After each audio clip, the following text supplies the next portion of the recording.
भंडारा जिल्ह्यातील लाखणीमध्ये रात्रीच्या सुमारास 5 दुकानांना भीषण आग लागल्याने करोडोंचा माल जळून खाक झालाय। लाखणी येथील नॅशनल हायवे नंबर 6 जुना बँक ऑफ इंडिया जवळील दुकानाच्या चाळीमध्ये अचानक भीषण आग लागल्याने येथील संदीप गिफ्ट सेंटरचे 50 लाख रुपयांचे नुकसान, तसेच शांताराम कापड दुकानाचे 30 लाखांचे, तर पूजा बूट बॅग हाऊस 15 लाखांचे, मुकुंदा हेअर सलूनचे 5 लाखाचे, मनोहर मोहनकर यांचे 50,000 रुपयांचे नुकसान आगीमुळे झाले आहे। आग नियंत्रित करण्याकरिता लाखणी नगर पंचायतीचे अग्निशामक दल सज्ज झाले। या प्रसंगी सामाजिक कार्यकर्ते दिनेश वासनिक यांनी पुढाकार घेतला, तसेच पोलीस विभागाला सूचना देऊन तक्रार करण्यात आली व संशयित आरोपींवर गुन्हा दाखल करून त्यांच्यावर तपास सुरू आहे। जे आपल्या लाखणी तालुक्यामध्ये शहरामध्ये दुकान जळालेले आहेत, तिथे आपली दुकान कशाची होती? सर माझी दुकान म्हणजे माझे दुकानचे नाव म्हणजे Sandeep plastic and gift centre या नावाने चालत होते।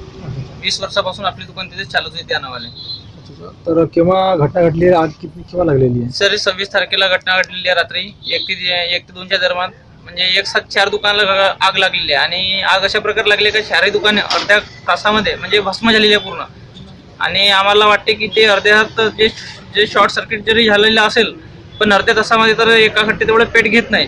तर जे म्हणजे आता आम्हाला म्हणजे जे आमची जागा मालक आहेत सर, जे आता दुकान जळाले आहे याची तक्रार आपण केलेली आहे का? हो सर, तक्रार FIR दर्ज वगैरे झालेला? हो झालेलं आहे, सर्व झालेलं आहे। गुन्हा दाखल वगैरे झाला आहे का? हो गुन्हा दाखल केला ना सर, आम्ही तर डायरेक्ट त्यांच्या नावाने रिपोर्ट दिलेली आहे। आणि त्यांनी म्हणजे जेपर्यंत त्यांनी सांगितले की माझ्या अंडर मध्ये आहे, पैसे मागणार दुसरा आणि अंडर म्हणणारा दुसरा, तर बस तेवढे दुकान ते जळालेले आहेत। त्यांचं आपले दुकान किती दुकानाचे नुकसान किती झालं असेल अंदाजे? सर 35 ते 40 लाखाचे दुकानाचे नुकसान झालं। प्रतिनिधी सुरेंद्र चिंधालोरे, NTV न्यूज मराठी, भंडारा।